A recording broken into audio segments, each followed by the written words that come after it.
Just drop a line and reel 'em in. It's good old boys, gone fishing again. Just drop a line and reel 'em in. It's good old boys, gone fishing again. Yeah, it's that time again to drop a line. So sit back and relax and let's go fishing again. Come along as we join John Shaw and today's special guest. Reel 'em in on Fishing with the Good Old Boys. Good fishing.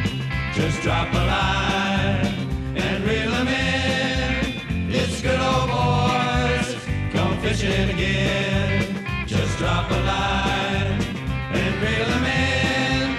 It's good old boys, gone fishing again. It's good old boys, gone fishing again.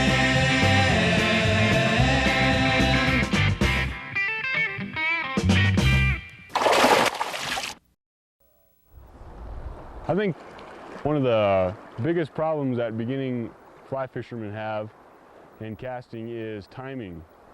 I see a lot of people, I think the biggest problem in timing is not letting your line straighten out behind you before making your forward cast.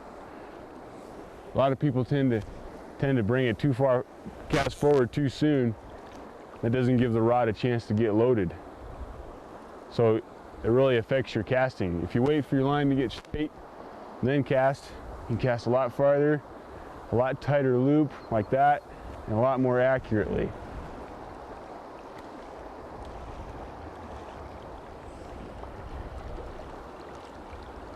I think another really important thing is having balanced equipment. A lot of people just go into a department store and just pick out a fly rod and a fly line, and half the time it's not matched up. Then they get out there on the river and they can't figure out why nothing's working right, and a lot of it's because they don't have properly balanced equipment. It's extremely important to get balanced equipment. See, in fly fishing, the line casts or loads the rod, whereas in spin fishing, the lure loads the rod. So there's a lot more tolerance in spin fishing that you can get away with.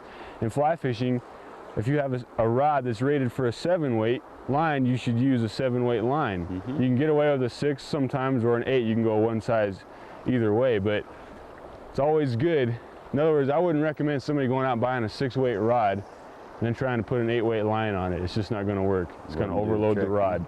Okay, Bill and I have walked downstream a little bit, folks, and Bill spotted a nice trout right across the creek here, the stream, and he's going to try and see if he could get the fish to cooperate. There we go. Going right over him. There he is. Fish, fish, fish.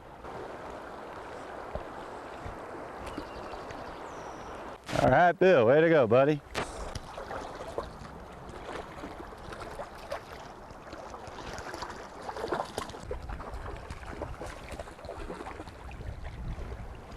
Let me get out of your way here.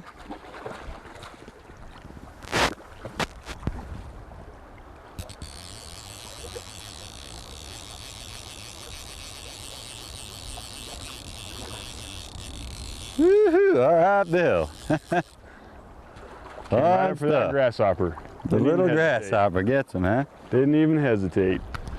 Yeah, you saw him over there. You figured if he could get it right past him, he was going to go for it.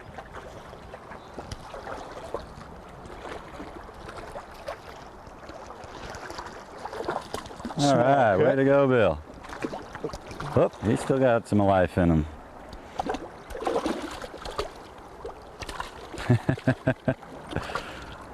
All right. There we go. Hold that and show it to the camera if you would, Bill. Look at that. Nice, pretty. Pretty Colorado trout. Bargo's hook comes right out, easy as pie. Survive this guy a little bit here. Whoa. He's gone. He's gone. See you later, bud. Way to go, Bill. Yeah. Dynamite. That was really nice. All right. Let's see if we can get some more going here. Bill Crawford, folks. Fly fishing in Colorado. Let me get out of your way, Bill. I'm right behind you here. I'll move over here. Maybe there's another one right over in there. Yeah, let's try over by the rock.